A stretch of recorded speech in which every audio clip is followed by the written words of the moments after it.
So, welcome to the Congress. We appreciate very much your participation in this Congress. And I must remember you have just 15 minutes each. Well, I'm gonna present firstly Pavla Veselá. Pavla, are you around there? Yes. How are you? How are you, Fine. Pavla? Pavla is a senior lecturer in American Studies and Literature, Department of Anglophone Literatures and Culture in the Faculty of Arts, Charles University, Prague, Czech Republic. Okay, Pavla has a lot of works, and I have to stress one of them.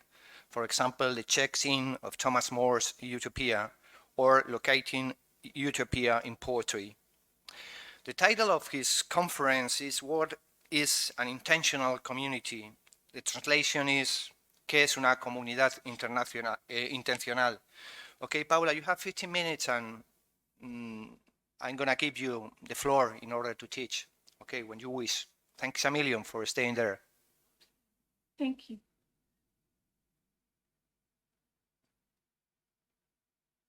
Can you see the screen now? Yeah, of course, yeah. Yeah. Okay. Thank you. So I would first like to thank the organizers and the presenters. I could not follow all the presentations, but those that I followed were very interesting, particularly because they addressed different cultural contexts from those that I'm more familiar with. Also, I would like to mention that my background is primarily literary, so I will approach the question of intentional communities from a more literary and speculative perspective. In Three Phases of Utopianism, Three Phases of Utopianism Revisited, Lyman Tower Sargent discussed the mutual interdependence of what he called three phases of utopianism: communitarianism, utopian social theory, and the literary utopia. May you listen to me? Can you speak it slowly, please? A little bit slowly? Just a little bit. Thank you. Okay. I will subsume here utopian social theory and the literary utopia under verbal utopianism and juxtapose it with communitarianism in order to consider, like Sargent, the mutual transformative movement between the two, between utopianism that is verbal and communitarianism that is lived. The question, what is an intentional community, will underwrite my presentation, and it will remain a question. Although I will depart from definitions, I will query the idea of separation and intention. Finally, I will propose that non-dogmatic, non-exclusionary communities where people start to live in labor arrangements that are non-exploitative, in cooperative relationships and non-alienated relations with the rest of the natural world, help constitute a dynamic, poetical, global horizon of justice and peace necessary in the contemporary world. To further this argument, throughout the talk, I will present fragments of March Piercy's poetry. So community, more so than utopia, is a word that saturates the world. We appear embedded in a multitude of communities, from community colleges and community health centers to the community messaging platform, Communities magazine, and the American sitcom community. Thus, Timothy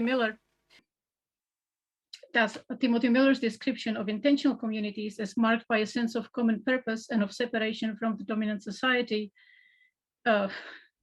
That's Timothy Miller's description of intentional communities as marked by a sense of common purpose and of separation from the dominant society appears to me useful, because although I will later problematize this aspect, defining intentional communities as on some levels separated from an antagonistic or alternative to the hegemony is helpful. Lucy Sargent made a similar point when she proposed that estrangement lies at the heart of utopian experiments. Miller's second criterion, some form and level of self-denial or voluntary suppression of individual choice for the good of the group, seems to me more problematic because it implies a static definition of the self as at best restrained by a group. But the remaining characteristics appear also useful. They include geographic proximity and personal interaction, some form of economic sharing, real existence, and critical mass, at least 5 individuals, some of them not related by biology or in an exclusive intimate relationship. Miller's definition corresponds with the perhaps more established view of Sargent, although Sargent does not specifically mention economic sharing. His definition is here. The world's historical landscape is full of intentional communities thus defined. Sargent's examples include the monastic orders of Buddhism, Christianity, and Hinduism, the communal tradition of the Hutterite brothers, the Shakers, and the Irish Ralahang community. Only in the United States since the 1960s and the 70s, there have been communities, religious and secular, urban and rural, artistic, sexually experimental, LGBT+ architecture. Many of these have practiced various forms of economic cooperation and struggled to establish more ecological, egalitarian, and non-alienated forms of living. And these are the kind of communities I focus on in this presentation.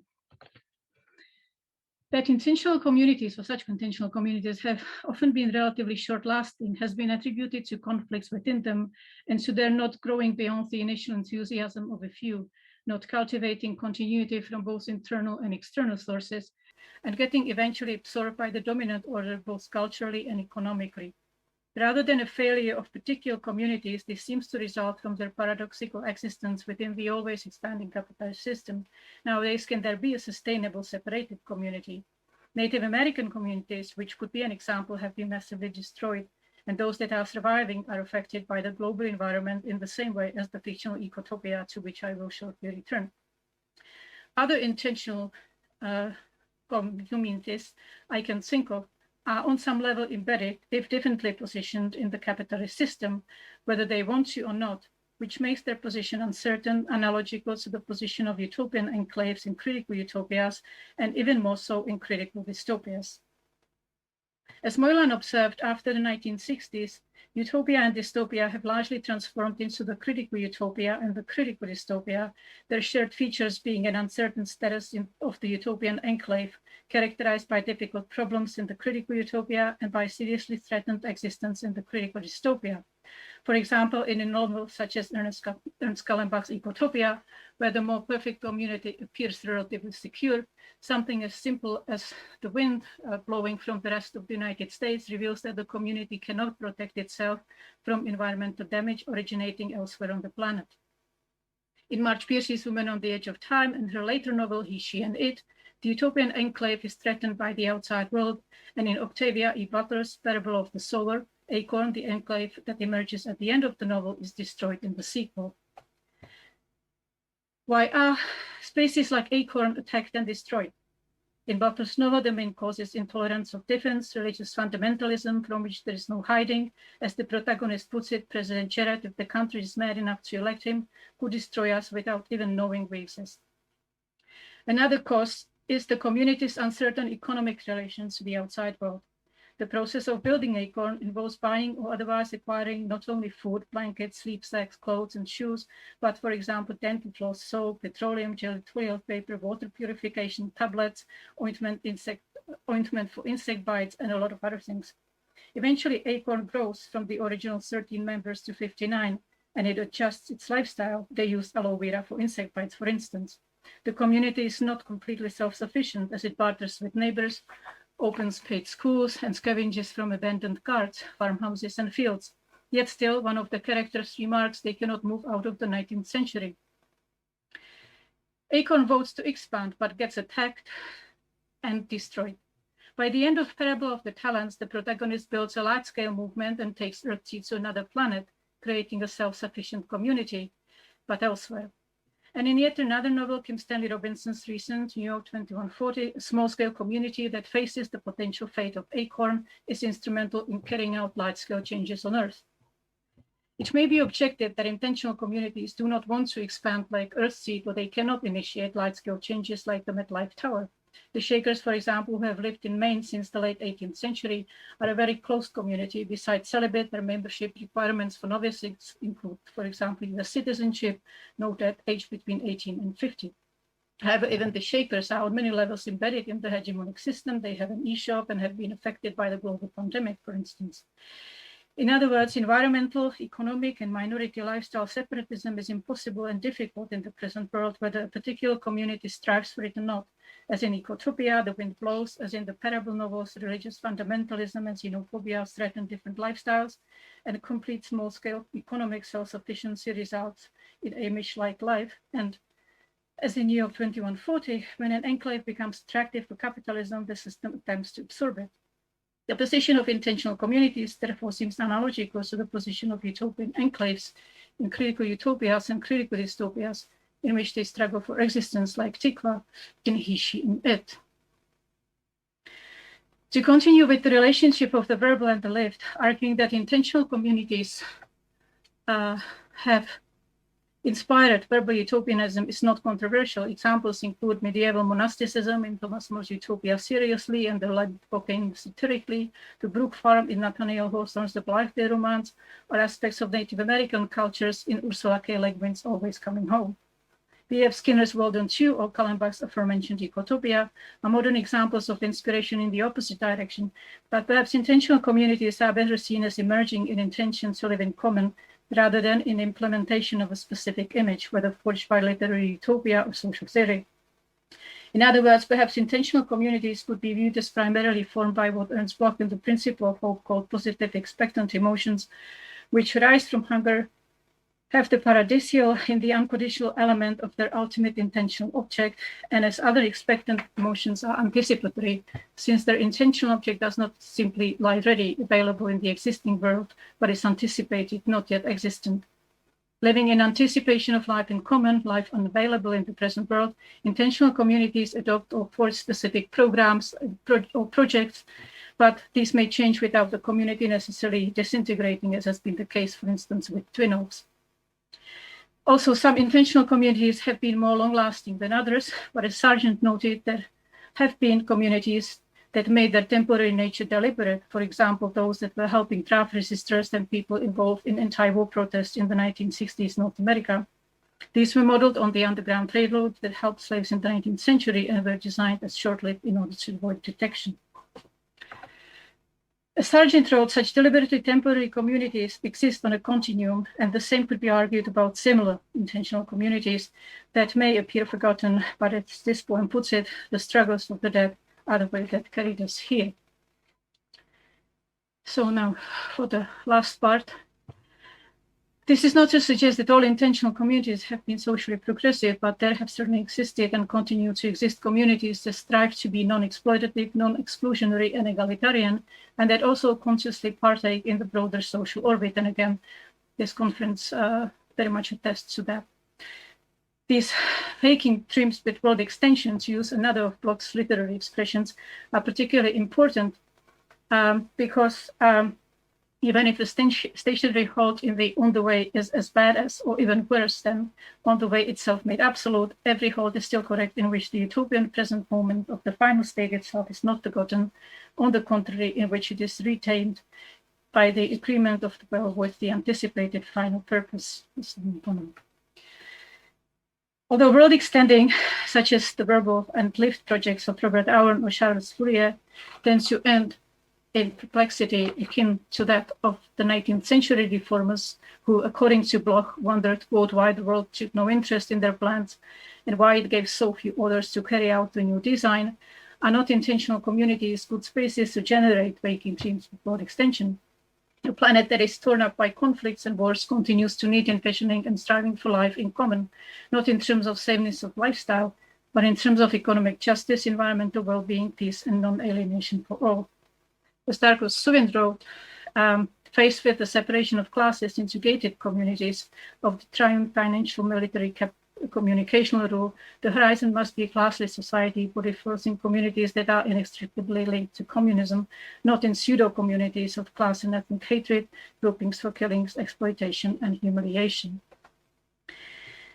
Contrary to the argument that the very idea of community is driven by the exclusionary logic of identity and that the desire for community is identical to the desire that informs racism and ethnic chauvinism, I believe communities can emerge in anticipation of life in common. They can shelter those who are excluded from the hegemonic system rather than set up more borders, and in this sense not be dissociated from class, foster self-formation rather than self-suppression, exist in otherness or not in sameness, share what there is to share. A multitude of such communities constitutes an emancipatory movement of real shelters for the body, not only the mind, shelters not built only of rhetoric, to use Miller's expression, but built a little bit of poetry that extends towards what Bloch called the being of the all. As Suvin argued, poetry, as other art as well, implies a collective audience, a working community. In poetry, it is evident that humans on the planet have always lived connected, with community not yet having taken place. Quite the contrary, we have lived in a world divided by violence, white supremacy, patriarchy, and desire for profit, in a model designed to fit rich few. Poems such as those by March Piercy that I have presented fragments from throughout the talk honor the excluded and the exploited, those who resist and open the horizon of a different future in the present by insisting on small moments, an occasional blue day of small moments, an occasional blue day that comes from the poem of justice, solidarity, and compassion. Now, how are friendliness and solidarity to function unless the world attains through emancipatory politics, communist political justice is a difficult question, but I will end with a fragment of yet another poem by Piercy.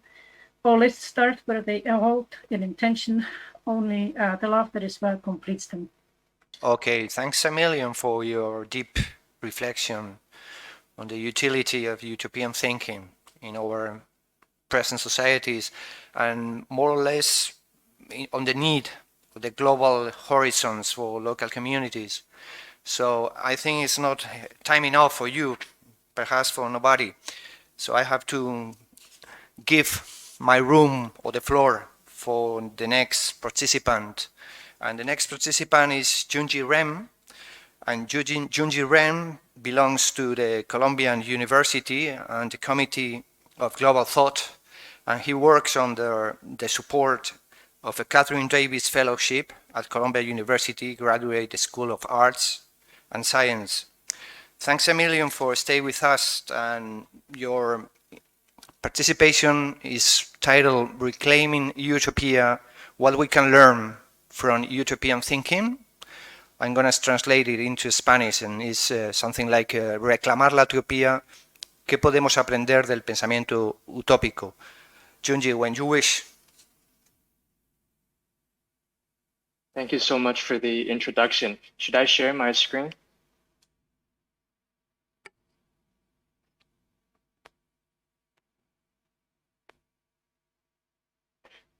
Can you see this all right? It's okay, thank you. We are seeing. Well, thank you. Thank you very much. Thank you. It is my great honor to share with you today my projects on Utopia, originally a part of my research at Columbia University's Committee on Global Thought. My apologies, I'm only learning Spanish right now, and if there are any speakers who had made similar contributions before and I cannot register or acknowledge you, I'm very sorry. So today, in this presentation, we're looking at the spatial distribution of contemporary utopian communities, tracing historical patterns, and we'll use case studies to lay out some reasons of what make utopian projects so appealing. All of this, of course, is in service of offering concrete examples of utopias in history.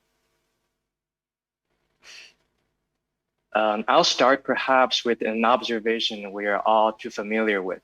Utopia has earned rather undeservingly a bad reputation. The prevailing discourse that surrounds utopia has rendered it a predominantly negative space. It often is regarded as sheer nullity or impracticality. Utopia is a no space. Friedrich Jameson, one of the most luminous minds on the topic, proposed to view literary utopia as a reflection of our incapacity to conceive of one instead of a representation of a perfect actual society. Utopian thinking has come under rigorous attack from virtually all fronts. For Karl Marx and Friedrich Engels, earlier utopian socialist communities organized by thinkers such as Charles Fourier and Henri de Saint-Simon represented a politically debilitating retreat from necessity of organized class struggle. After left-leaning theorists such as Ernst Bloch and Herbert Marcuse recovered the concept of utopia from the realm of politics and threaded it into the study of mass culture, the trouble with utopia didn't stop. We find the trouble percolate wherever we might detect an utopian impulse. In mid-20th century, for example, many critics tried to sound moral alarm of utopian thinking, often evoking a Hobbesian notion of social contract, and believed that the imperfect, self-preserving human biology would doom all utopian attempts from the start. The progression of history in these critics' minds gravitates away from utopia, as if utopia and pragmatism are polar opposites. That is perhaps where we can interject with counterexamples that can challenge the hypothesis which states utopian thinking is non-productive and regressive, and that human nature is unchangeably selfish. According to one estimation, there are more than 1,000 intentional communities in the world. The actual number, of course, could be much higher due to the fact that many of them don't get reported, and due to definitional difficulties, what classifies, what counts as utopia, as the panelists before me had mentioned. So let's analyze the spatial distribution of utopia and see what we can find. As you can see in this map, intentional communities sprout in urban as well as suburban and rural areas. The distribution of intentional communities is widespread and global, but this distribution is highly uneven. Dense clusters exist in Europe and North America, and more sparsely in Australia, New Zealand, Japan, and Latin America, and a few countries in the Indo-Pacific and Southeast Asia. So we see recent attempts to create intentional communities tended to be countries with Western, educated, industrialized, relatively rich, and democratic societies, or simply weird societies. Now, let's analyze why is this the case and what is the implication of such spatial distributions? Why here and not elsewhere? I argue the unevenness of utopian emergence can about due to a unique fusion of at least 4 historical trends that made the utopian form the way it is. A Judeo-Christian worldview is the foundation, and Renaissance humanism is the catalyst.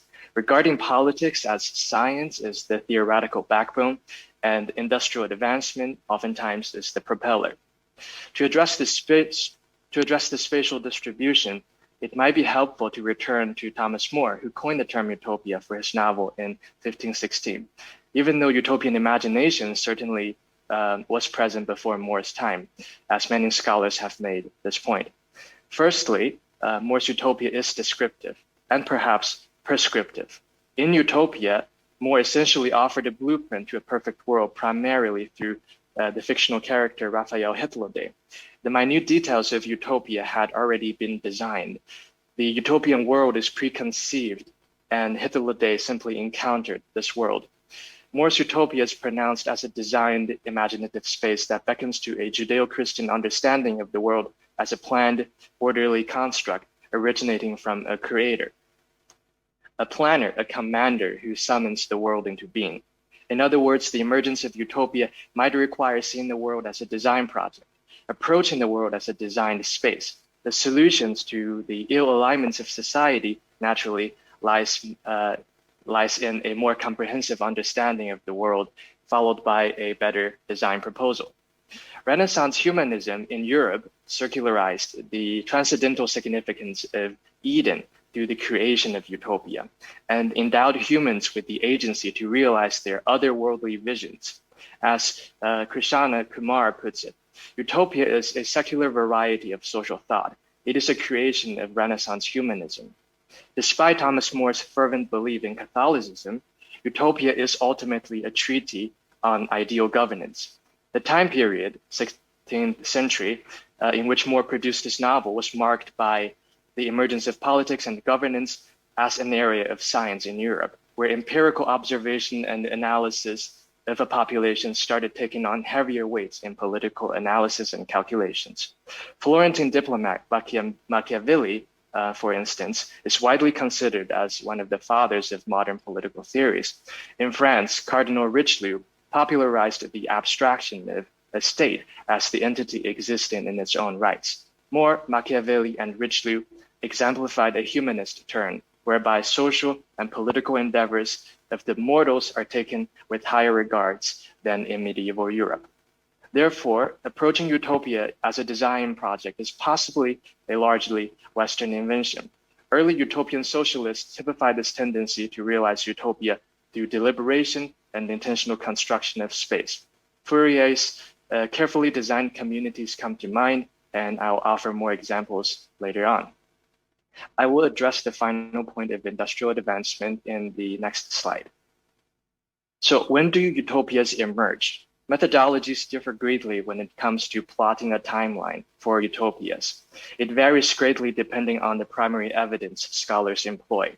For instance, Hodovat distinguishes the emergence of utopias primarily based on religious ideologies. Claes and Sargent might complement Podlavat in this regard, for they took a literary perspective and relied on utopian texts as primary evidence. Ferreira, an American scholar, as another example, is committed to revealing the communitarian and socialist undercurrent in America. Therefore, he included community building programs subsidized by the US government, which is an interesting move in utopian studies. One thing is common among all of them. Utopias do not emerge uniformly in history. Some eras are more prone to utopian movements and thoughts than other times, however you define utopia. Additionally, regardless of the scholar's methodology, each of their categorization implicates some historical period with great change and uncertainty, whether it is the religious change brought by Protestantism, the political change brought by the world wars, or the technological change brought by the industrial revolutions. I refer to these utopian movements in history as times of historical emergence. From the last and possibly the only agreed upon era of mass utopian emergence, I will introduce here three communities that are dear to my heart. The first community is called Druid Heights, seen here on the right corner. It is now sitting as an abandoned commune in the redwood-covered canyon in Marin County, California. And from 1954 to 1973, Druid Heights was arguably the locus of countercultural social gravity. Druid Heights founder, Elsa Gidlow, the groundbreaking Canadian-American poet, tried to imagine and reimagine human relations with the natural world through poetry, philosophy, and artistic activities. The second community, Oroville, sits on a plateau in the Ballupuram district in southeast India, overlooking the Indian Ocean. At one point, it welcomed people from over 100 countries. Oroville imagines a utopian town where people of all nationalities and creeds would come together to live in a place of harmony and peace. The third community, Arco Santi, seen here in the middle, broke ground in 1970 in the Sonoran Desert in Arizona as an urban laboratory under the direction of Italian architect Paolo Soleri. Arco Santi's design strategy consciously employs the technique called biomimicry that borrows observation of natural forms to maximize human interactions. So what can we learn from these communities at the tail end of the counterculture? What can they tell us? It is important to situate them in context. After the Second World War, North America experienced a rapid suburbanization propelled by the Levittown prototypes in Pennsylvania and New York, and in many other places. You can see an image here on the screen. The atomized tiki-taki boxes throughout the expansive American suburbs also elevate the private space as the primary unit of consumption, massively replacing public transportation with automobiles while necessitating a fossil fuel-dependent economy. The collective effort of utopian communities are often most concretely documented through the transformation of the physical space. Oroville, for instance, was a desolate desert on South India's plateau. Druid Heights was similarly on an uninhabitable chicken ranch. Arco Santi is literally in the desert. The hardship testifies to the sheer will and ingenuity when people come together to materialize a shared vision for a collectively imagined utopia. These landscapes, in this sense, stand as salutations and monuments for the collective experience. Alternative communities are sites of transformational riots and passages, and fundamentally, utopian communities are concerned with changing the ways we live and organize our societies, and sometimes even our consciousness. As the Twin Oaks community, which my colleague Lucia presented on the first day, as they proclaimed, independence is very appealing, but it comes with a high price tag. Rather than independence and competition, a sense of community, collaboration, and interdependence can be immensely productive. Utopian communities enact alternative models of kinship and bonding outside the traditional script of nuclear family and independent personhood. And finally, to conclude, what can we learn from Utopia and what have we learned about utopia? A cross-modal, interdisciplinary analysis of utopianism can be immensely generative, and we should not dismiss utopia as a settled concept defined only through negation and negativity. It is a rather positive space. I made a claim that utopian form is often specific to the Judeo-Christian soil, which carried a historical impact that the imagination of a better world often took form as an orderly construct and a product of intentional design. Renaissance humanism and the emergence of politics as science also contributed to this utopian form. These are some of the reasons why utopias are often the way they are, and working backwards, these observations might provide definitional help for those who want to classify and even expand the categories of utopia. Utopian communities still exist and have existed and probably will in large quantities as a constructive space, rather than existing in a pure negative zone. And a utopia is not and never should be defined as impossibility. Instead, let's define it as the ceaseless attempt, despite all odds, against cynicism. We live in an uncertain time. It is by thinking about utopia, being prospectively hopeful and inquisitively optimistic that we might derive a sense of future purpose from that what is seemingly impossible. And let me finish by saying thank you to the Congress committees and the organizers for putting this together. And I give my thanks to Lucia, who presented on the first day, and for sharing this opportunity with me. Thank you very much.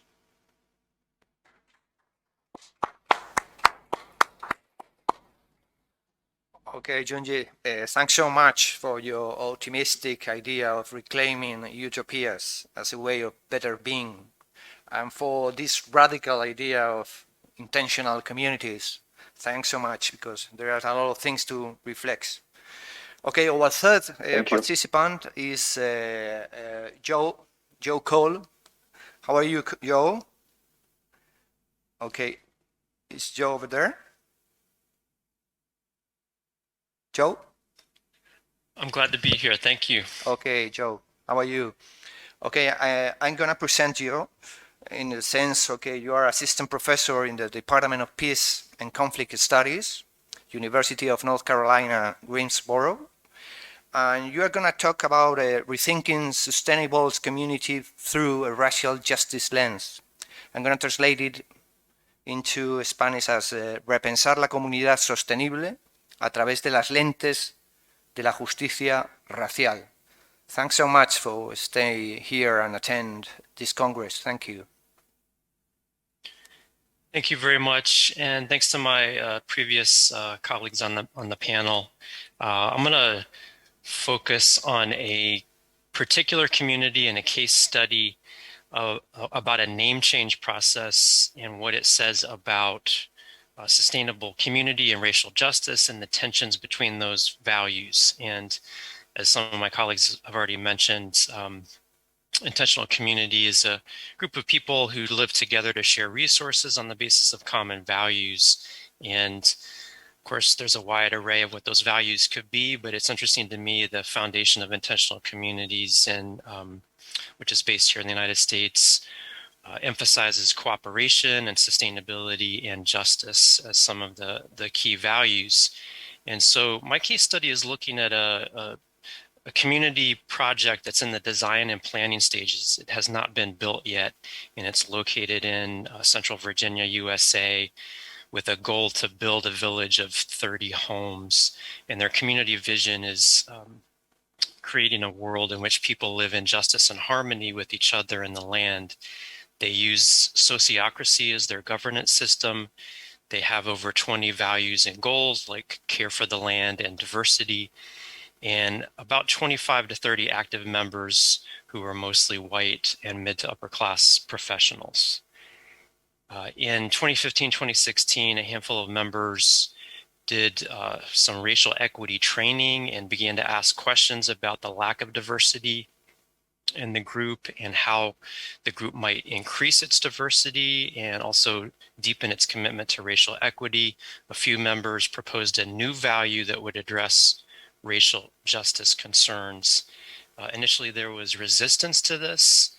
Some of the leaders and members argued that working on racism and racial equity was not central to the mission of creating an eco-village and could become a distraction. But there were several months of conversations which resulted in a new value and goal on racism and racial equity that was adopted in 2016. And it reads, we are committed to working for racial equity and justice. We acknowledge racism in ourselves and in our society and seek to overcome its harmful legacy in our relationships, our country, and on the land. Now, the name Smith's Creek is a reference to Nathaniel Smith, who was a colonial era landowner who owned at least part of the land where the community proposes to build the eco-village. There have been numerous attempts to change the name, concerns about naming the community after a white male landowner and potentially someone who owned slaves. But the defenders of the name really appreciated the local historical connections and the reference to an era which was more agrarian. Initially, the default was to keep the name because people were arguing for personal preferences and couldn't find a way forward in their decision-making process, so they kept the name Smith's Creek. But then a member in 2019 was reading a book on slavery and the making of American capitalism and saw a direct reference to Nathaniel Smith as an enslaver who was sending slaves into Kentucky and Tennessee to clear land for farming. The land had been home to Native American communities, but had been claimed by a corporation owned by Smith and his brother and other investors who had claimed millions of acres of Cherokee and Shawnee lands in Kentucky and Tennessee. There were no definitive records that proved with certainty that Smith personally owned slaves, but his company definitely did. So there was a new name change process in 2019-2020, where a handful of members were arguing that keeping the name of Smith was detrimental to the work of equity, justice, and inclusion. Initially, there was resistance to the name change attempt. The leadership circle, some of the members of the leadership circle argued that they liked the name, that it was too difficult to change it, that they're named after a place and not a person, that there was no firm evidence that Smith himself owned slaves. And in fact, one of the members challenged the legitimacy of the historian who wrote the book that named Nathaniel Smith. And someone also argued that, the community could not avoid complicity in the history of slavery and colonialism anyway, so changing the name wouldn't make a difference. However, there was a strong push to change the name from other members of the community who were shocked about the revelations around the company and taking millions of acres from indigenous people. So a new name change process was put in place, and in April of 2020, the leadership chose a new name, Groundwork Eco-Village. Then in summer 2020, the murder of George Floyd happened, and there was more conversation in the community about racial equity, racial justice. There had been some occasional anti-racism trainings in the group. One member who was white said that building a community that is all white would feel like a failure. Other members argued that social justice and working on racism was becoming a distraction to trying to design the buildings and raise money and finance the community. There was unconscious racism directed towards a leader of color in the group, and even claims that attempts to work on racism have harmed the community. One member in particular sent out an email to the group in 2020, summer 2020, that said, I don't feel guilty about being a member of the white middle class, and I've never treated African Americans any differently. I'm tired of this issue, and we need to just move forward. So some reflections on this case. In my observations, oftentimes people who are drawn to intentional communities are seeking some kind of idyllic or romantic vision of community as a complete and perfect harmonious utopia. And it can also be, it can almost be like a drug. This dream can be like a drug, and people cling to it ferociously and become avoidant around conflict and issues of power and oppression in the community. As other panelists have mentioned, many intentional communities in the United States are overwhelmingly white and middle to upper class. They may be seeking more cooperative and sustainable lives, but they bring habits from the dominant culture and the training of competition, individualism, sexism, and white supremacy. And the idealism and the desire to live harmoniously can blind them to the work that it is required to address those challenges. Some definitions of racism in the United States as a social, economic, and cultural system that divides people on the basis of racial categories and distributes benefits and burdens according to those groupings. That's Bonilla Silva, Racism Without Racists. And just a little background that racism was created in the colonial period to divide and rule the population. And so racial categories of white and black that are dominant today in the United States were created at that time to maintain a colonial system. And European immigrants were assimilated into that white supremacy culture and racial caste system.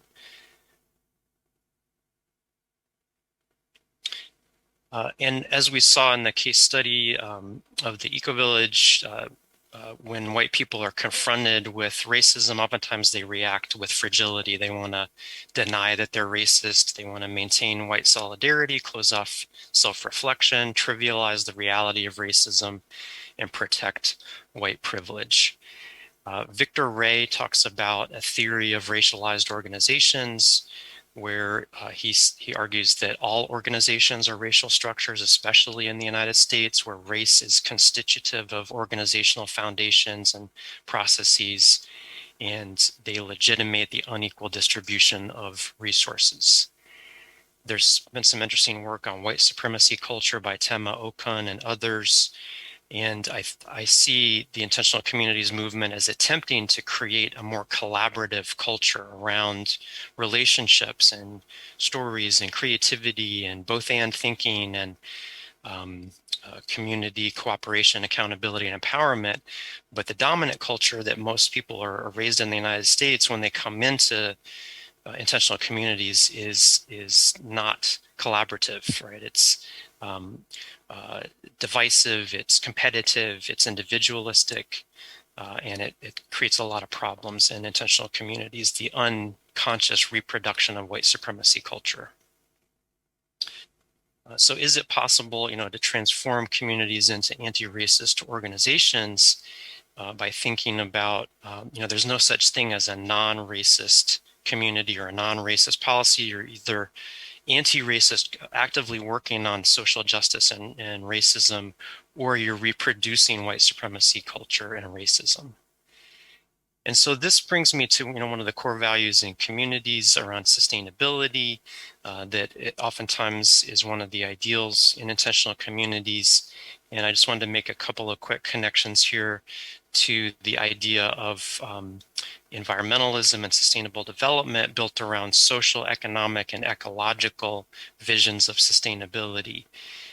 Also, the environmental justice, which has been developing in the United States over the past 40, 50 years and focuses on bringing together concerns of justice and sustainability, environmental sustainability. This is from the Principles of Environmental Justice from 1991 that acknowledge the sacredness of the earth and interdependence of species and values of both justice and sustainability.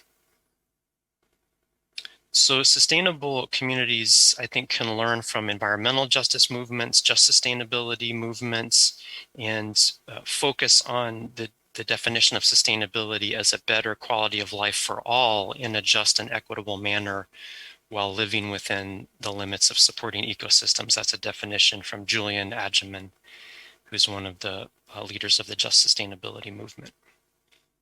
Also, there's a framework known as regenerative sustainability, which views humans as interconnected with natural and social systems and works to build the health and flourishing of humans and natural systems for all life. And so this is a helpful chart from Bill Reed that illustrates the move from kind of traditional or conventional sustainability towards restoration and regeneration, towards a deeper commitment to evolution and health and flourishing for humans and non-human life. Also want to make a connection to the Global Eco-Village and Gaia, the Global Eco-Village Network and Gaia Education's 4 dimensions of sustainability, where they identify ecological, economic, social, and worldview. And worldview is a set of values and goals and principles that guide the other dimensions of sustainability. So my hope is that for communities, intentional communities, to make these connections between sustainability and racial justice and move beyond discussions of diversity to commit to anti-racism and racial equity work, recognizing that racism also harms white people, though of course not as much as it harms people of color, and racial justice is important for healing and liberation for everybody. And so, working to create a collaborative culture of care and healing and justice and sustainability will, I think, counter white supremacy culture, but that needs to be done consciously. There needs to be a conscious commitment to address racism and white supremacy culture in the intentional communities movement. And I think I'll end with this quote from Ibram Kendi, that one either allows racial inequities to persevere or confronts racial inequities as an anti-racist. There is no in-between safe space of not racist. And so that's my hope and my vision for sustainable communities, intentional communities going forward, that they embrace a deeper vision of racial equity and justice and see the links between justice and sustainability. So thanks very much.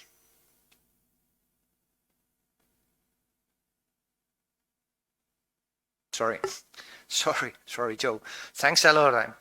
I would like to tell you that we appreciate so much your contribution to rethink the possibilities of utopian communities. These communities which are able to put together even rational differences. So thanks a lot, and we try to discuss later. Okay, thanks a million. Okay, our next participant is Noah Cykman. Noah, are you around there? Can you listen to me?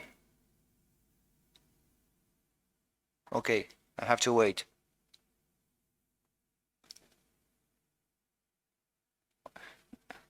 Noah? Hi, yes, it was connecting. Hello. How are you, Noah? I'm gonna try to pronounce your name properly. It's like Noah Cykman. Is it okay? Hi. Sure. Are you sure? My pronunciation is perfect. Why not? Okay. Okay, Noah, thanks a million for attending our Congress. And Noah belongs to the University of California, Santa Barbara, and is a PhD student at the university. And he is working towards the proposition and the experimentation of the new sociological practice. We are going to face another perspective of colonial thinking. I mean, the sociological approach. So thanks a million for sharing your approach to this new reality. When you wish. Okay, sorry for the little technical issues. I also can't make it full screen, but anyway, I will start. Thank you to the organizers and to the previous panelists. It's been a really interesting conversation. I'm happy to join. I have been studying Utopia and Utopian experiences. Now I'm focusing on ecological utopias, such as agroecology and food forests. And previously I did research on rainbow gatherings as a utopian experience, and I will be sharing a little bit about them. So briefly, some working definitions around utopia. Most of you are familiar with the term. Basically, utopia is an ideal of society, which is perfect, but only in a relative sense, because it is what somebody imagines as perfect at a certain point of time and space. So in the sense, it is rooted in the present, and it comes from a combination between a critical and non-conforming perspective and the imagination of a different horizon of a better world. And from this horizon, it can reflect back and affect and influence the way that we behave here and now. So this is what I call a utopian experience, collective experiences that enact the world that they would like to live in. And it is not perfect, it is imperfect, but in the movement of directing in the direction to the utopia that we dream of. And utopia also has an epistemological vocation because it happens in our imagination and it takes us to the borders of what we can imagine and desire. And all this is very relevant to our times now, as dystopian as they are, and as they are a result of our social organization. So if we want to reimagine our society, utopia is useful to take us to the furthest possible of what we can dream and how we want to redesign the ways in which we live.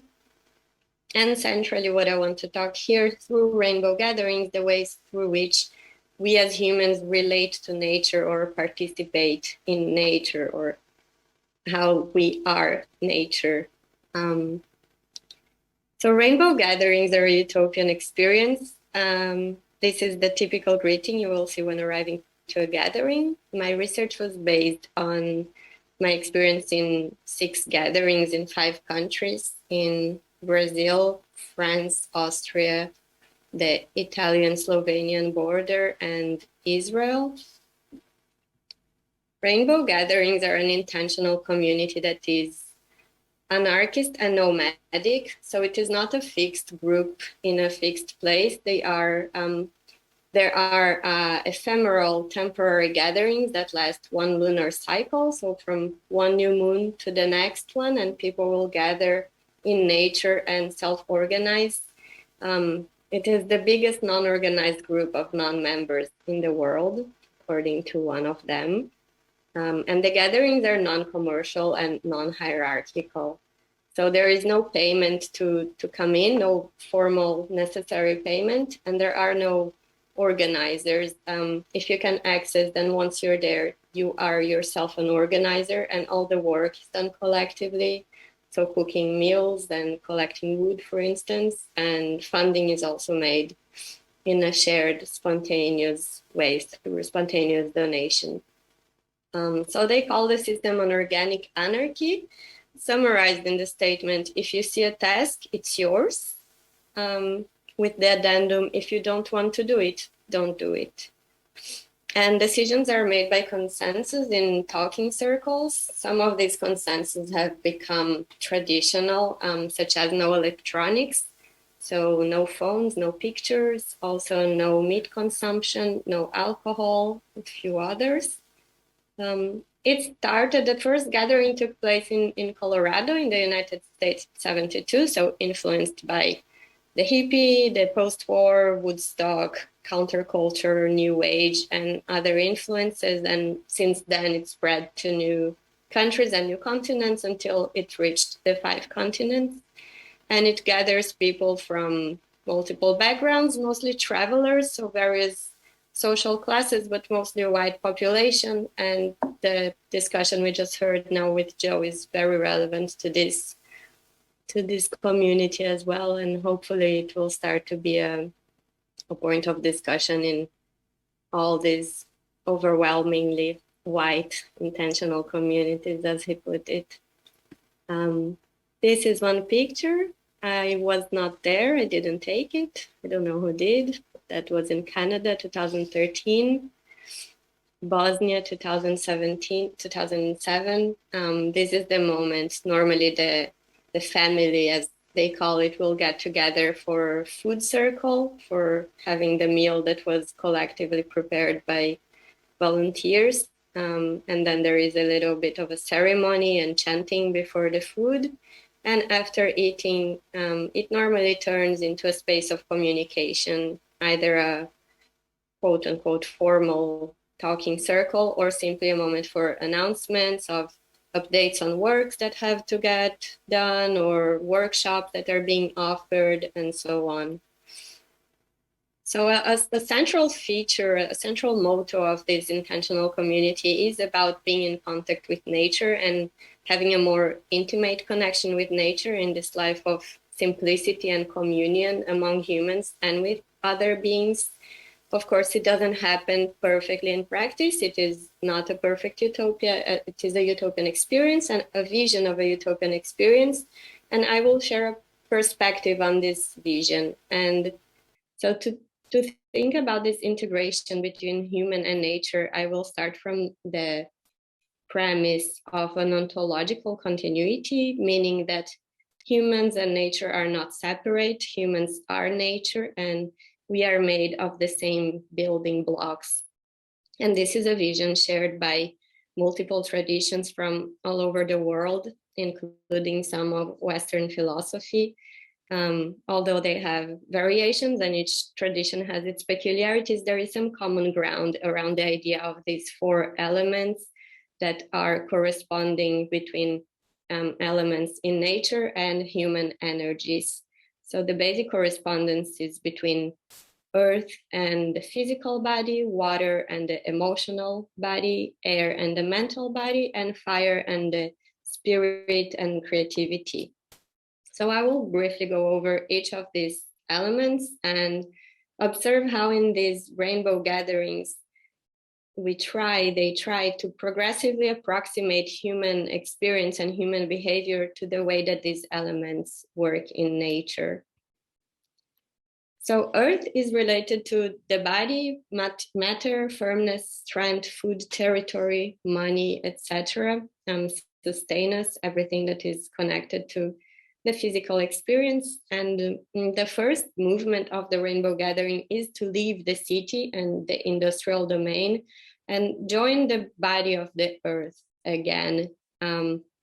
So everything is done in this dual relationship. And a little anecdote to illustrate this is a woman that arrived in a Brazilian rainbow gathering in 2018 with multiple sacks of food, of corn, potatoes, and bananas, etc., that she had planted and she had cultivated herself. And later she told me that she had grown in a family of farmers and she had left to the city to study. And after discovering these gatherings, it inspired her to go back to the farm and dedicate herself to growing food in order to be able to share organic food with the family, including the rainbow and others. So there is this idea of mutual care, and the same thing with organic food, with natural cosmetics. So the human body and the earth are mutual extensions, and everything we do to one, we are doing to the other. Then air is related to mental energy, communication, language, breath, intellect, the constant expansion and retraction, the coming and going of everything. In the rainbow gatherings, communication is typically spontaneous and works a bit by contagion, especially when it started before the internet. It was purely word to mouth and letters and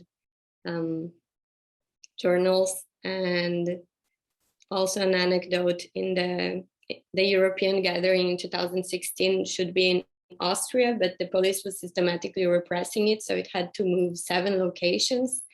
And as it moved, it sparkled new gatherings on the way. And in these new gatherings, people would let more people know, and it multiplied a bit like this, a bit like mushrooms. And so it does seem like it runs with the wind, like the wind. And also when we breathe fresh air, it brings the feeling of a fresh, clear mind, as opposed to a polluted mind in a polluted city. So communication strives to be as fresh and dynamic as possible. Water is associated to our emotions, feelings, affect, mobility, subjectivity, intuition, care.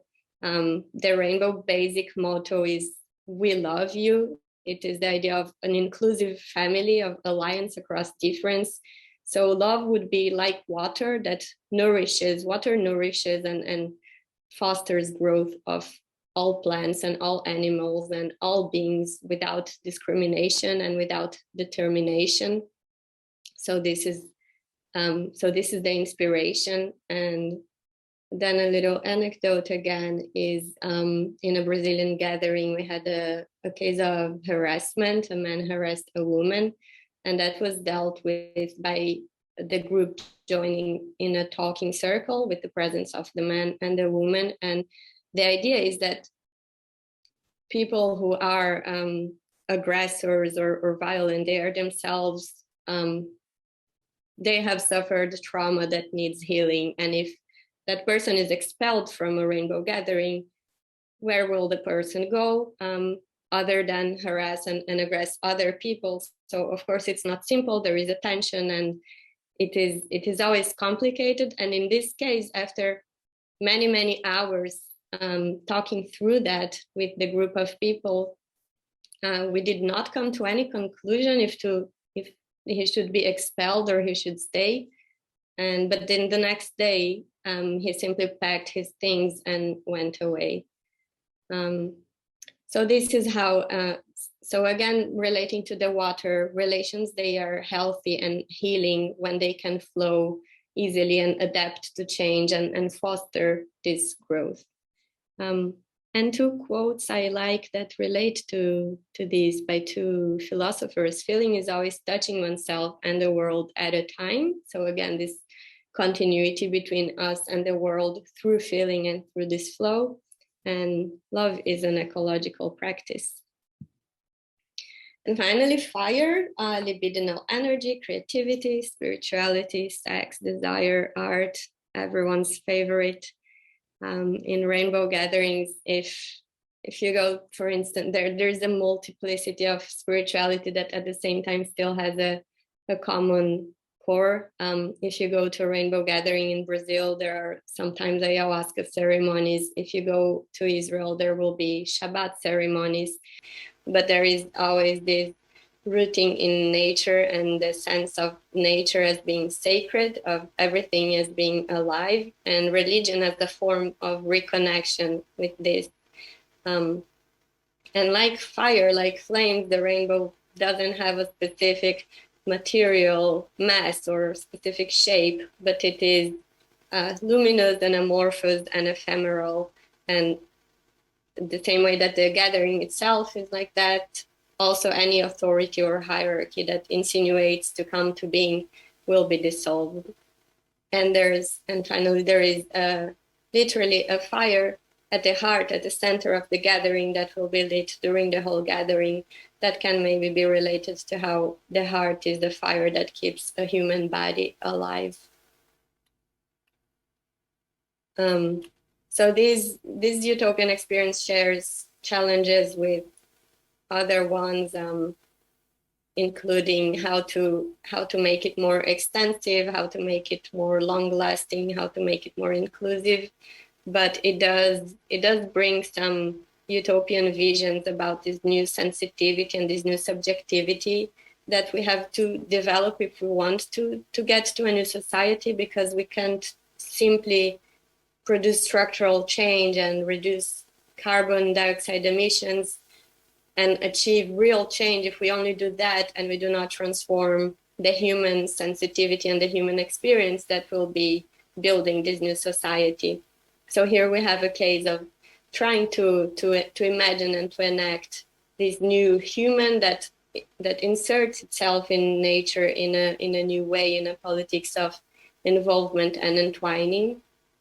And to close, I think a generative utopian question to close or to open, to live in the air is, instead of imagining a human utopia, what would be the Earth's utopia, and what would be the place of humans in that utopia?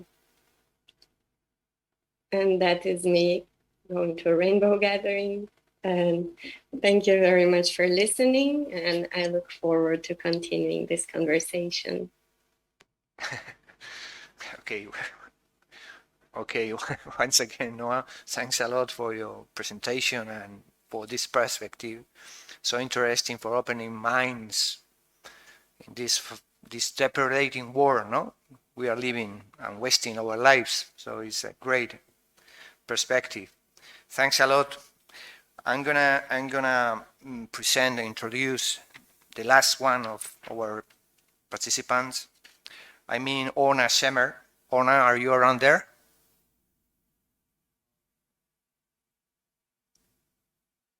Perdón, me parece que me han saltado a mí.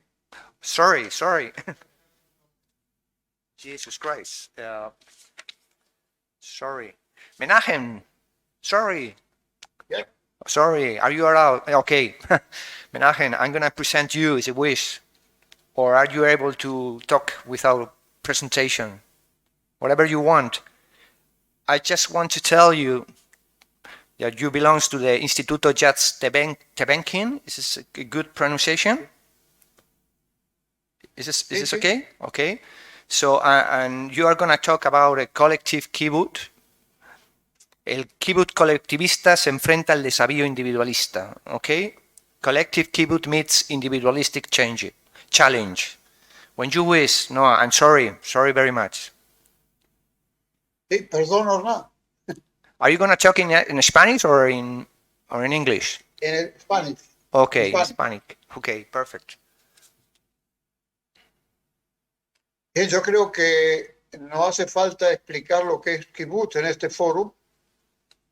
Las colonias colectivas en Israel, la historia de ella más de 110 años. Hoy en día 270 colonias, con 70.000 miembros.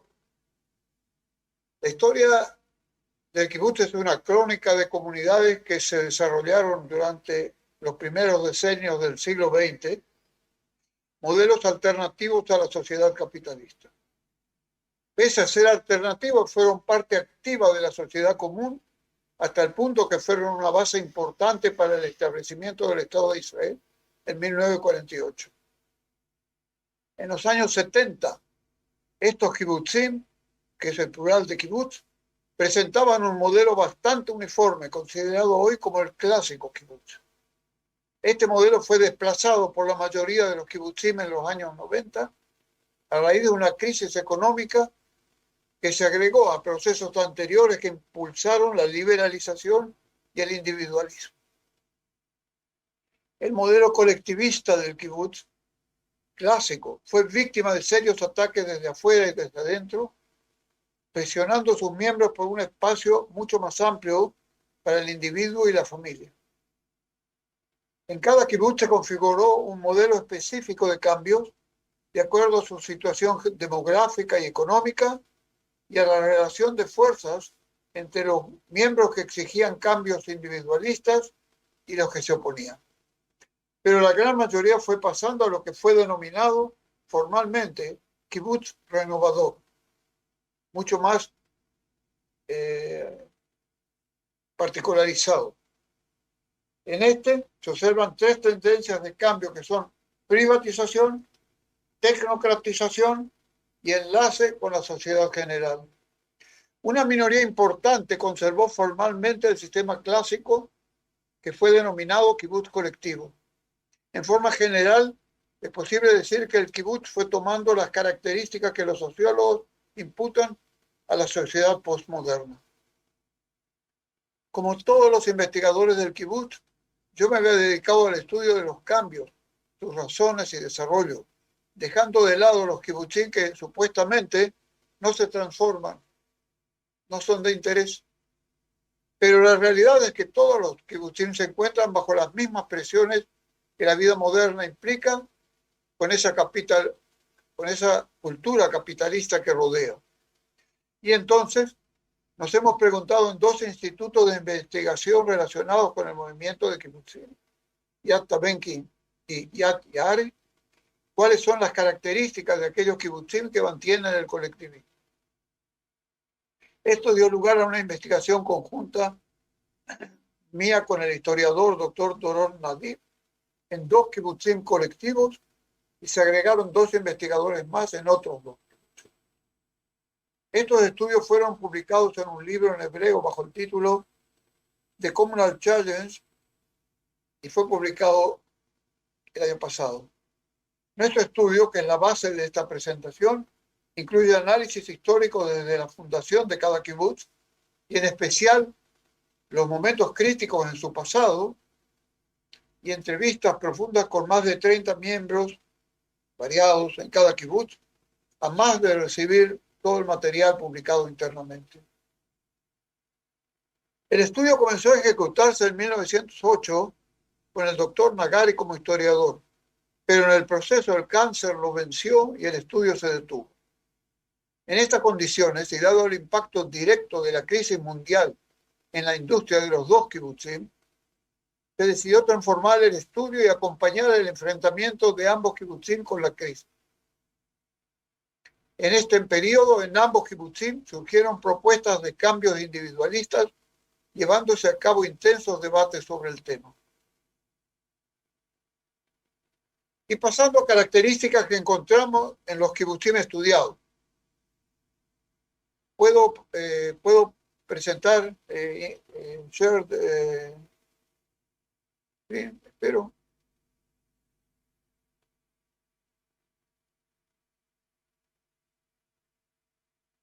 ¿Ven la presentación? Ahora sí, ahora la estamos viendo. Gracias.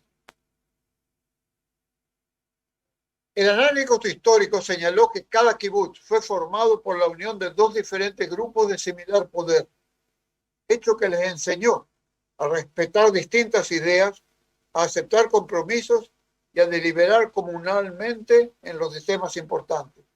De acuerdo a los miembros y a los archivos, esto los impulsó a un relativo liberalismo, aceptando necesidades personales en forma que sobresale, comparando con lo exigido por el movimiento o con la conducta de otros kibbutzim en aquella época. Es factible que este liberalismo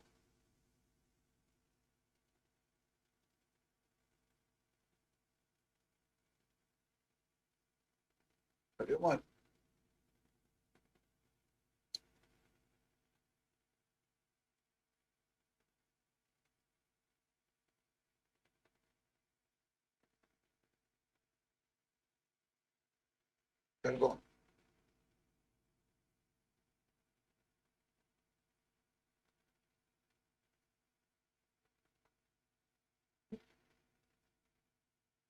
Es factible que este liberalismo es un factor importante en la satisfacción de los miembros con el colectivismo, justamente, y del hecho de que los cambios que algunos proponen en dirección individualista son mucho más moderados que en la mayoría de los kibbutzim.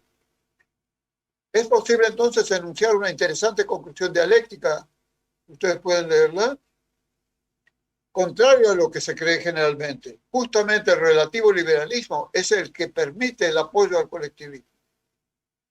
Posteriormente, en la época de transformación de la mayoría de los kibbutzim, que comenzó en los años 90, pudimos observar otro proceso que es adecuado denominar dialéctico. La característica flexibilidad de los kibbutzim en estudio llevó a los líderes colectivos, a colectivistas, a optar propuestas de cambios menores para tranquilizar a los propulsores de cambios individualistas. El modelo de acción registrado es el siguiente. Algunos miembros, por lo general más jóvenes, elevan propuestas de cambios radicales.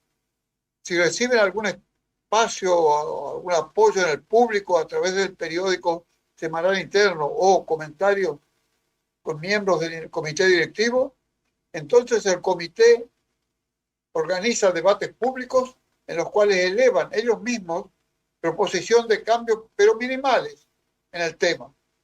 Este compromiso de parte de los directivos representa para los jóvenes radicales, para los jóvenes que quieren cambios radicales, un logro. Lo aceptan y este cambio se ejecuta. Dado que este proceso ocurre permanentemente, se va conjugando un modelo híbrido donde el kibutz colectivista realiza en la práctica cambios permanentes que a la vez que los miembros sienten que no hay cambios fundamentales. El proceso dialéctico da en que el kibutz colectivo, que públicamente es considerado como el kibutz clásico, se transforma en forma gradual.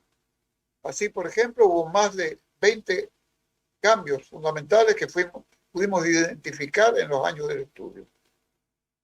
Es importante señalar que este sistema de tratar las distintas opiniones con respeto mutuo y llegando a compromisos está basado en su experiencia comunal. El análisis histórico demuestra que en graves crisis del pasado, que en otros kibutzim llevaron hasta dividir el kibutz o abandono del mismo por parte de muchos miembros, en estos kibutzim las decisiones fueron tomadas con muchísima consideración y respeto de las distintas ideas, con flexibilidad y sin dramas que pueden dejar heridos a parte de los miembros. Con respecto al enfrentamiento con la crisis mundial que afectó seriamente a estos kibutzim, debemos comentar que el resultado nos sorprendió. En cuanto se supo que había problemas, los miembros respondieron con intensa movilización, trabajando horas extras, reemplazando a asalariados, aceptaron sin discusión la disminución del presupuesto personal y de las inversiones en mejorar o agregar casas.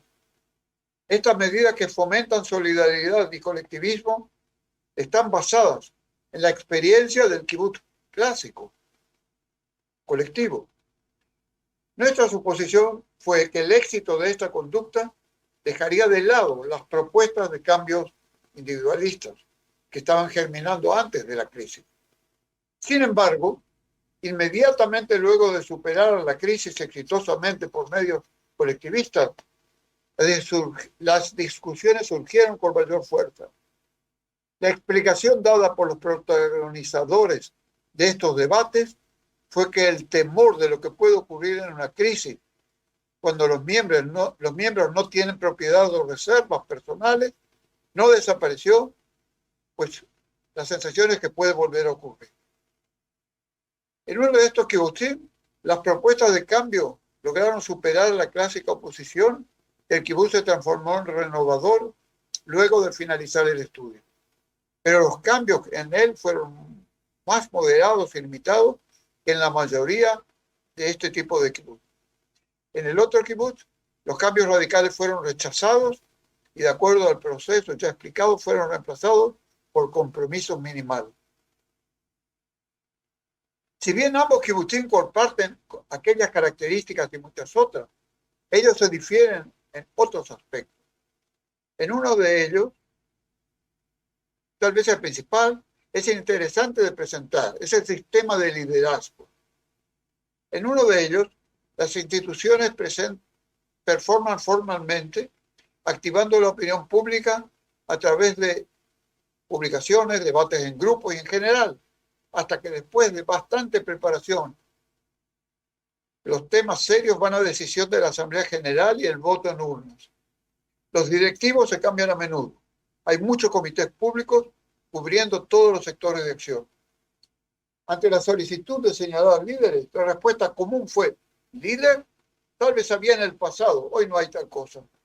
¿Es este un exitoso ejemplo de democracia deliberativa, como proponen OFE y otros?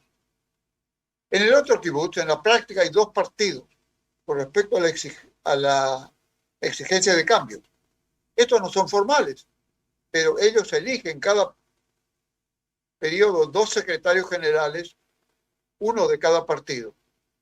Cada grupo de opinión tiene sus líderes y estos combinan la acción de acuerdo a lo comentado previamente en cada grupo.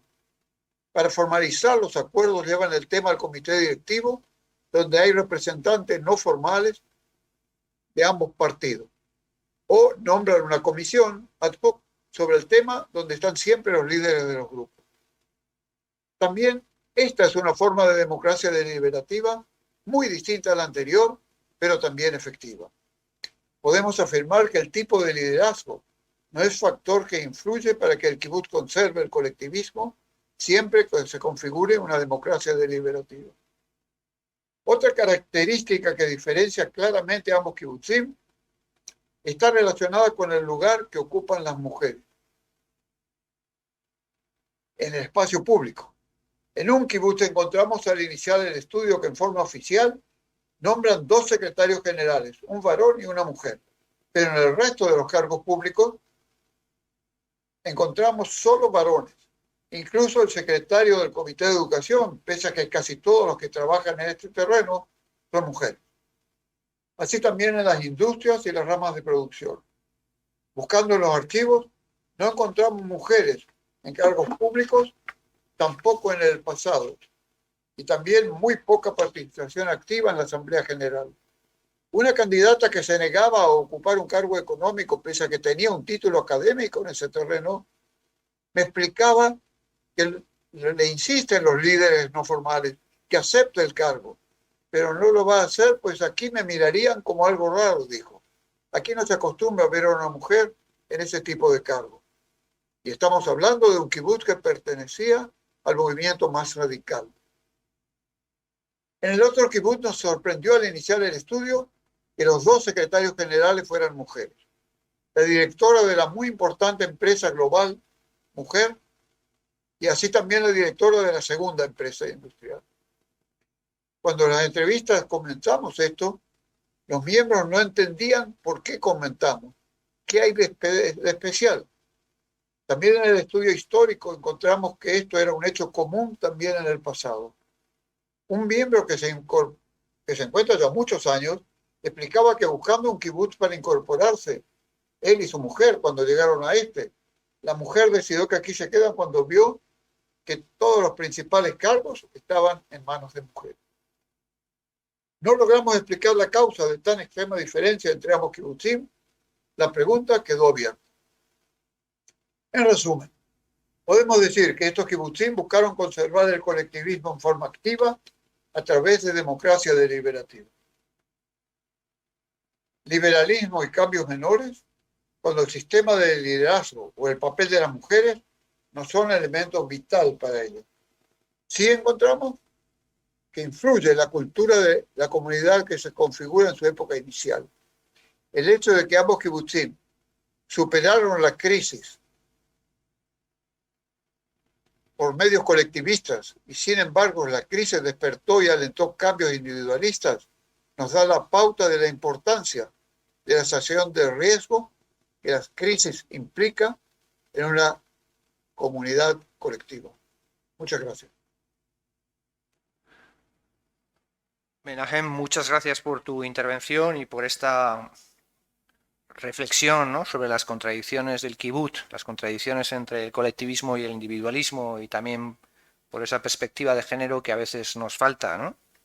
Muchas gracias y esperemos que tengamos tiempo, aunque lo veo cada vez más difícil, para suscitar algún debate.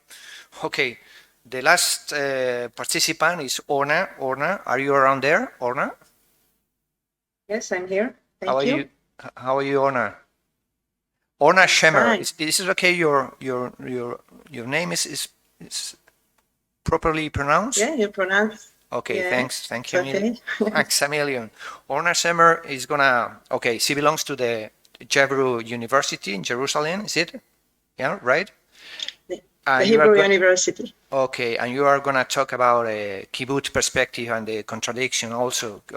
So I think it's a good complement with the first intervention. Okay, your title is Peace Activism as a Way of Life in Intentional Communities, Critical Practice for Social Change. I'm going to translate it into activismo pacifista como modo de vida en comunidades intencionales, prácticas críticas para el cambio social. Orma, when you wish, I'm going to give you the floor. Thank you very much. Okay. Thank you, and thank you all. Thank you, the organizers. So since I was privileged to be the last speaker to conclude the lectures at the conference, I do not need to expand at this point who the intentional communities are. I am sure this has been addressed in various lectures, and I can see here in these panels that the Israeli experience certainly corresponds with the other lectures we hear. In the years I have been researching the intentional communities in Israel, I have met young people who challenge the reality in which they grew up. Hundreds of intentional communities operate in Israel, and they are divided into different types according to their goals, ways of implementing them, background on their members, and places of settlement. Despite those,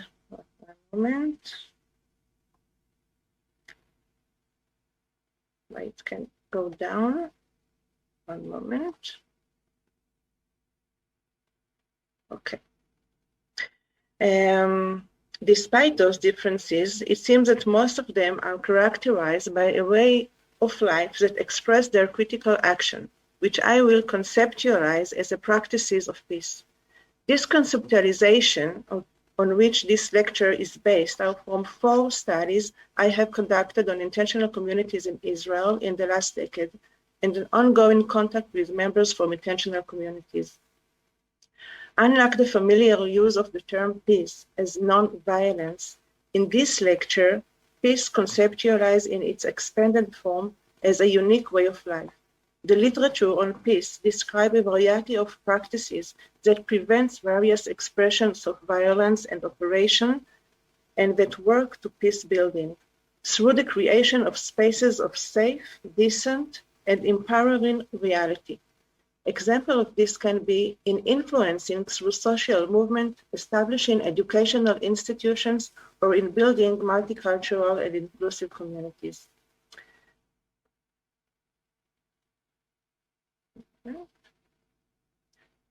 The intentional communities' activist practices of change, which instill alternative participatory social and economic ties, are based on critical conscience. These critical consciences translated into resistance to oppressive social structures, cultural injustice, alienated relationship, and unequal economic structures. They are often perceived as related to individualism, which is perceived primarily as weakening the public space due to the emphasis on segregation, autonomy, privacy, and the importance of personal interest. This activism of peace seeks to provide their members and their environment an equitable and safe place through the establishment of partnership, humanism, solidarity, and social justice. This activism is surprising in its appearance, since according to it, partnership is an act of protest, and dialogue is an appeal, and community is expressed in opposition. I will present practices of peace that are expressed in the daily way of life in the members of the intentional communities in Israel. But because of the short time I have, I will refer only to 4 of the 10 practices I identified in the meta-research. So the first practice is inclusion. These practices strive for an inclusive society that is for an accessible and integrated society, in which all people enjoy the fulfillment of their right and the fulfillment of their civic duties and a sense of social belonging. Inclusion is embodied in policy, but gets its credibility when it is expressed socially, emotionally, and ideologically. This means working to provide opportunities for the inclusion of people from different social locations. Many intentional communities have an inclusive social ideology that is implemented in social programs and community activities in Israel that their members initiate. They can find intentional communities that set up children's club, social business, independent living program, or employment center designed to increase the integration of people who are excluded. Employment centers, for example, train people with disabilities to integrate into workplace, while also working to create an ongoing supportive community for them. The organizational culture in these centers emphasizes participation, recognition of the individual strengths, and direct the reinforcement dialogue with them about their lives. Inclusion is also expressed in the fact that intentional community strive to be integrated into their geographical social environment and to promote inclusive communities around them. The second practice I will mention is closeness. Practices of peace are special in the intimate closeness created between people, being present for each other, caring, and empathic. Closeness is not just physical situation or a psychological feeling, but it's formative and meaningful life experience that relies on support, tenderness, compassion, and security for each other. The studies I have analyzed show that the intentional communities intimacy develops among its members, since there are many spaces of encounter that allows for intersections of relationships in which intimacy develops. These intersections can be formed in a common orientation toward the goal, in a common social action, and through the collective residence. Sometimes this is accompanied by an experience of the uniqueness of the community compared to their environment, which create a shared identity and a sense of collective mission. The third practice I will mention is resilience. Practices of peace seek to preserve the individual, establish in their life certainty and a sense of calm and protection. The experience of resilience produces security, and therefore it's mentally and physically healthy and thus enables development. In the current reality in which the individuals find themselves subjected to complex, frightening, and alienated superstructure, their strengths and security are often guaranteed in exchange for anemic and dependent belonging to them.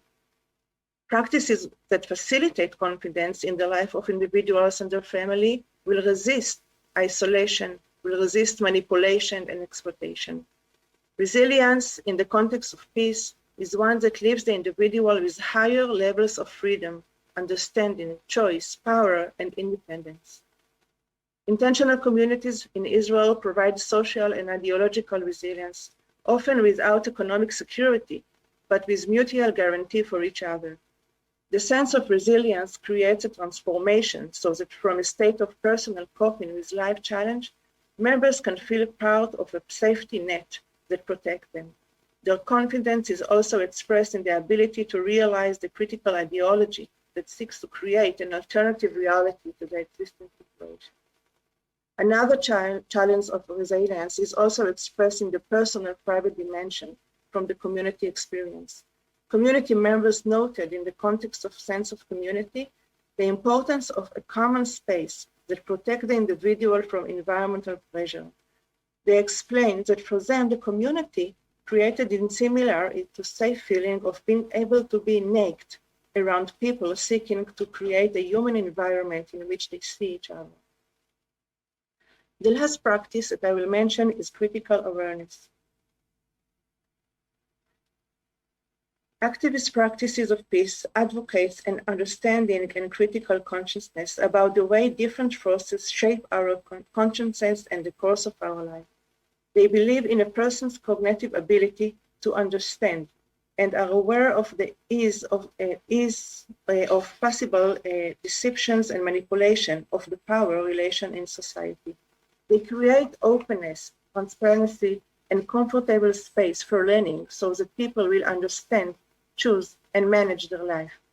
The construction of critical awareness and the capacity of the individual and group agency within the intentional community receives important attention and connects the essential to the concrete.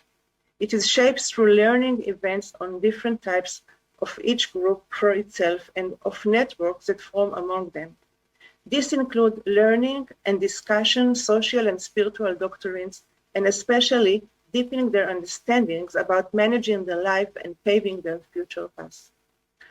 In addition to internal learning, various statements about the tasks and practices of community members indicate that they are working to develop critical consciousness in their external environment as well. For example, in educational institutions, they establish or join They carry out ideological, pedagogical activities that educate for critical perspective on society. Or in the social program they initiate, they make significant use of participatory and inclusive practices. Despite the contribution of the intentional communities, criticism on them cannot be ignored either, so I will address only two. A major criticism concerns the act of settling in peripheral neighborhoods as producing gentrification process. This critic claims that the members of the communities came as a strong population that settles in neighborhoods whose residents are perceived as weak and passive. Thus, the former pushing and suppressing the residents from their authentic way of life and neighborhood. Another critic focused on the message of the mission of the communities, utopian and sometimes moral terms such as human correction or world correction and the like. Pedagogical and social practices that educate for a particular social or spiritual truth may create an experience that the intentional communities members believe they claim to know how to create change. The discourse of mission in Israel, we call them also task communities, which lead the members of the communities and leverage their doing, is actually experienced by some people who are not from the intentional communities as oppressive. This is a discourse that may imply a message that there are people who need to be educated and changed, and there are those who know how to do it. It is important that the members of the intentional communities face this criticism on their work and way of life and the complexity it creates around them. I will conclude by saying that the intentional communities in Israel present a complex and ambiguous picture. However, I see their potential for social change and for a creation of a human and more decent society in the reality in which we live. Thank you. Okay, Orma, thanks a lot for your intervention and for clarifying some of the critical practice for social change in these kind of communities. So I have to conclude just asking to our community if there is any question, because if we have just 10 minutes to finish this activity. So is there any question here or in the streaming following of this debate? Okay, when you wish. Okay. Is there any question? Okay. El micrófono.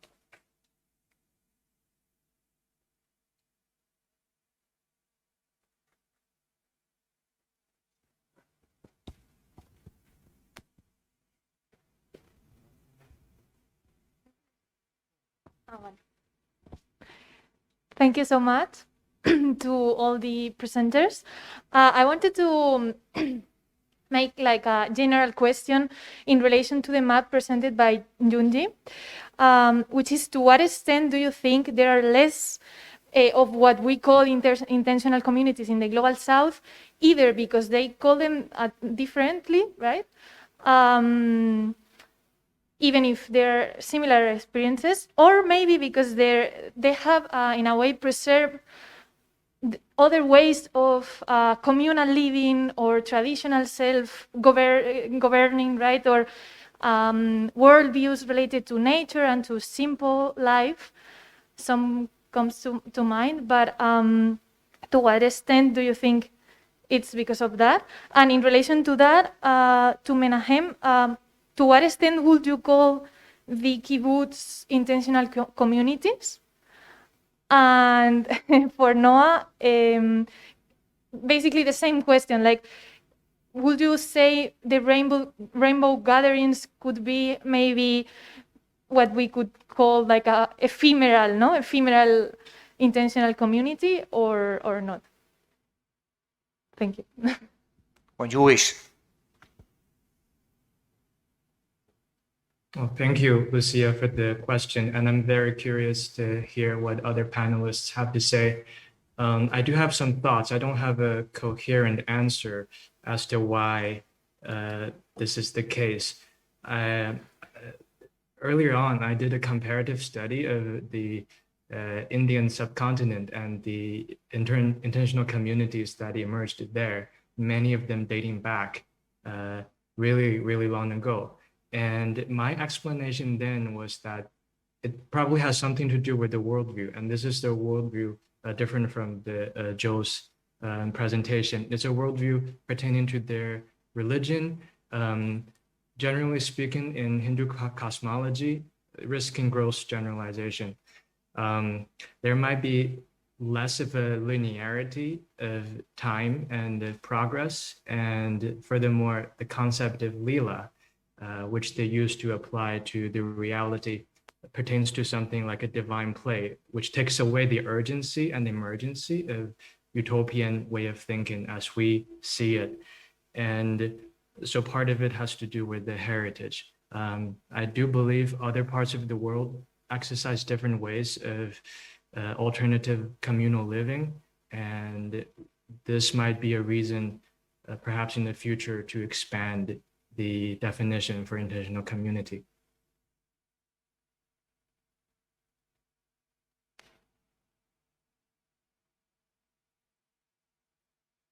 Menachem?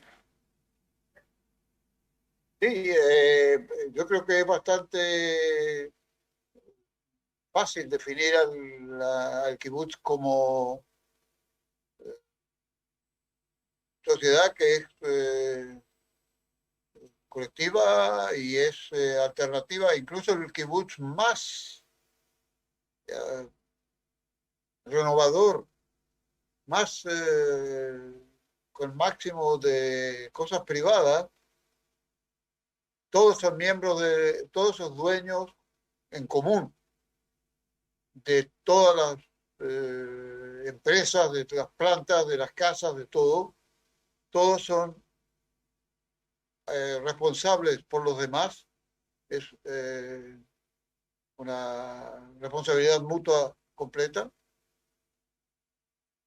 que incluye un mínimo de vida para todos, aunque no desde la caja común, a cuenta de la caja común.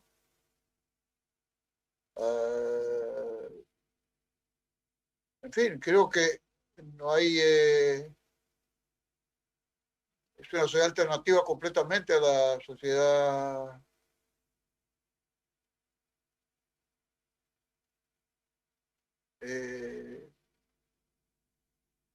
creo que en ese sentido no hay duda.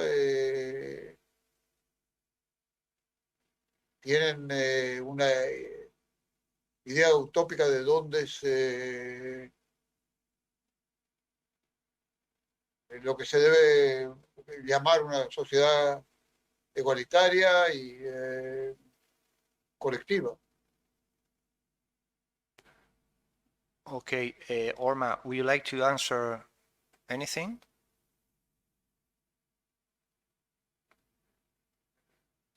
No, I don't have anything to add to this. Thank you. Okay, is there any question?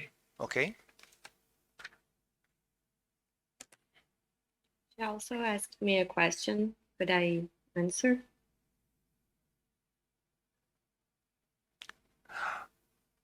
Sorry, sorry, answer. When you wish, no, sorry. Yeah, I think it does classify as an intentional community in different regards, although it is not permanent. First, I think an example that apparently some here would be familiar with is like a Jewish community. It does not have a specific place where people are gathered, but it is still a community. And in the case of the rainbow gatherings, it is intentional because there is no structure or a priori that makes those people be linked to each other rather than the choice to be a community. And that happens during the gatherings, but even as the gathering ends, it remains as a network of connections between people that participate, and that expands beyond that also, in the sense that people go through an experience in rainbow gatherings that is often transformative and reverberates in their experiences and I don't know the expression in English, but it refers to the experience in that community. And in a last sense to add to it is that it is not always in the same place and not with the same people, but this probably changed during the pandemic, but before that, there were always at least 2 or 3 gatherings happening at the same time in the world. And there are many people that would just go from one gathering to another alone or in caravans. So we could also see it as this sort of ephemeral and permanent transitioning flux within this intentional community. And just to add a thought about the question made to Junjie, sorry if I'm not pronouncing it correctly. I don't have formal data to back my opinion, but from personal experience, traveling and researching, I think that it is just a matter of what communities appear in a certain data set. And I think that there is a vast immensity of utopian and intentional communities in the global south, for sure, in Latin America. Not only the indigenous communities, I think it would be a debatable question, how much it is intentional, how much it is not, but still in the sense of eco-villages and urban occupations and all kinds of community land trusts and so on. There are plenty of experiences happening in the global south. So maybe it is a matter of like just expanding the maps that we have and uniting the data sets that we have available. Thank you for your question, and thank you, everyone. Hello, thank you all for these great lectures. I just have a quick question for Orna Shemer. How would you describe generally the attitude in these communities towards Palestinian rights? And is there much disagreement on that issue? Thank you.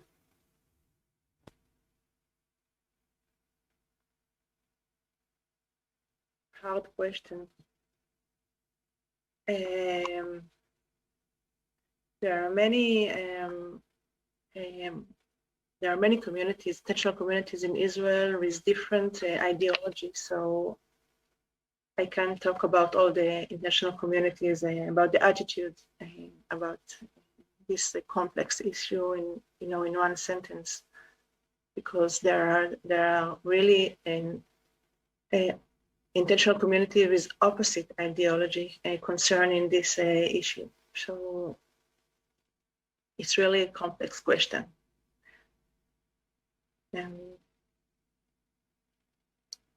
Sorry, I can't give an answer that will give something easy to say about it. But as I say, there is a lot of critics about the intentional communities also, besides all the humanities, all the partnerships and inclusive ideology. There are also other sides of the intentional communities.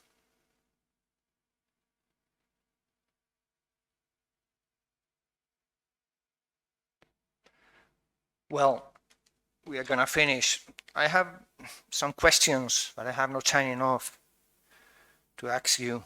One of them, I'm gonna just ask the question, is this one. We are individuals, and later we put our intentions together, or we are communitarians before the community. Another question is why we consider these communities as utopias. It's because our liberal individualistic conception of life is so dominant that makes them just utopias, just questions for the future. In the next debate, we are going to answer this question if you wish, because there are a lot of questions of this subject.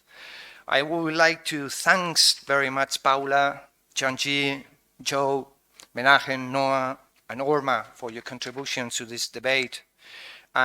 We think your interventions are really, really, really useful to rethink the practical utopias with the risk, but also with their challenges for the modern way of life.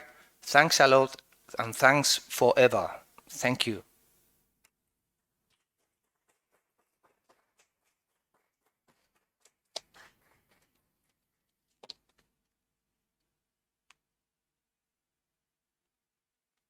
Thank you. Bye.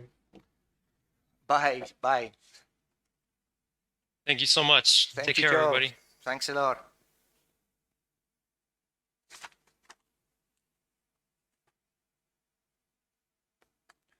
Bueno, después de esta sesión que quisimos poner juntos a una serie de participantes en el Congreso que proponían reflexiones con mucho fondo, muy generales, y que nos parecía que casi servían como conclusiones. Eso evitaba que tuviéramos nosotros que tomarnos esta responsabilidad de hacer nada parecido a unas conclusiones, ¿no?